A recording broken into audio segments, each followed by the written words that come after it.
అమ్మయ్య ఇప్పుడు అయిపోయినాయి బట్టలు పిండడం. వాషింగ్ మిషన్లో ఉతుకుతుంది కానీ మనం తీసి మళ్ళీ జాడించుకొని డ్రైలు వేసుకొని ఆరేసుకునేది మస్తు లేట్ అవుతుంది. పొద్దునండి విండినా మళ్ళీ ఇప్పుడు కూడా అన్నీ అయినాయి. డ్రైలు వేసినాయి. మా పిల్లలు తెచ్చి కుర్చీలు వేసిన తర్వాత పొద్దున ఆరేసిన బట్టలు తీసిలు కావచ్చు అనుకున్నా. అందుకని ఇవి బట్టలు ఆరేద్దాని వచ్చేసరికి బట్టలు ఇట్లున్న బట్టలు అట్నే ఉన్నాయి పొద్దుటి.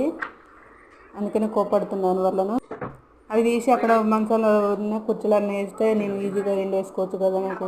మళ్ళీ అవి తీసి అటు పోయి మళ్ళీ ఇంట్లో వేరే రూమ్లో పోయి అలా వేసుడు టైం మళ్ళీ ఎక్కువ అవుతుందని వాళ్ళకు కోపడతాను.